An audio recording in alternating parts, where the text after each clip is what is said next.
لہذا کام کی ضرورت ہے. میں کہتا ہوں، عرض کرتا ہوں کہ دیکھو یہ حکومتیں، یہ عوام کس طرف چل پڑے.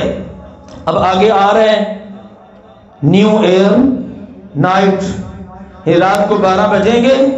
2022 مکمل اور 2023 شروع، اور اتنا شاید غیر مسلم اس پر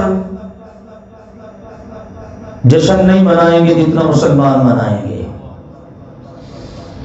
وزارت النصارى تمدن میں حنود، یہ مسلمان ہیں جنہیں دیکھ کے شرمائیں یہود.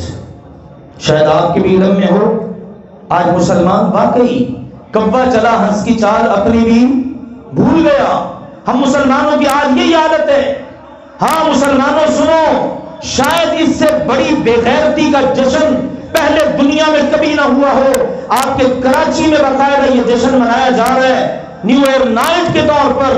لوگ اپنی بیویوں کو لے کر آئیں، ان کے لیے کمرے ہوں گے، بیویوں کا ایک دوسرے سے تبادلہ ہوگا، 25,000 روپے ٹکٹ ہوگا، ایک کی بیوی دوسرے کے بعد دوسری کی بیوی پہلے کے پاس. کس نام سے ہو رہا ہے؟ ہیپی نیو ایئر نائٹ کے نام سے. کہاں؟ مملکت خداداد پاکستان کراچی کے اندر. قانون حرکت میں نہیں آتا.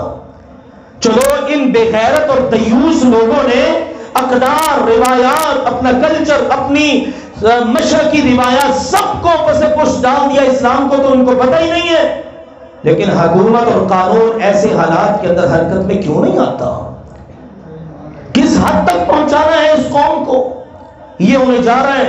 تو میرے عزیزوں، اللہ کے فضل و کرم سے مسلمانوں کو، بالخصوص مسلمان نوجوانوں کو، ایسے ہر قسم کے کلچر کے خلاف باقاعدہ آواز بھی اٹھانی چاہیے. سوشل میڈیا ایک اچھا ذریعہ ہے، اور ویسے بھی جہاں تک ہو سکے ان سے ہمیشہ اپنا دامن بچا کے رکھنا چاہیے.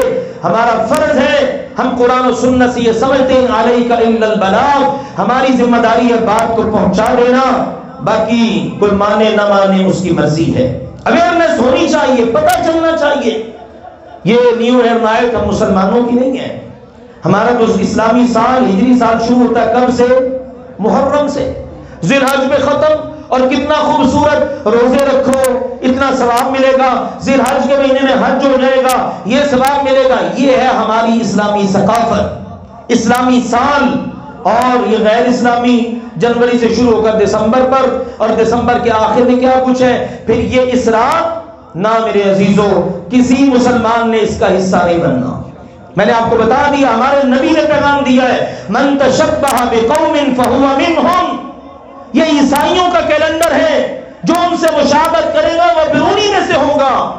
کیا کوئی شخص گوارا کرتا ہے میں دنیا میں تو کلمہ پڑھوں محمد الرسول اللہ صلی اللہ علیہ وسلم کا، اور قیامت کے دن فرشتے کہیں نہیں تو ان کے ساتھ کھڑا نہیں ہو سکتا، تو ان کے ساتھ کھڑا ہو جن کا کلچر تو نے دنیا میں اختیار کر رکھا تھا.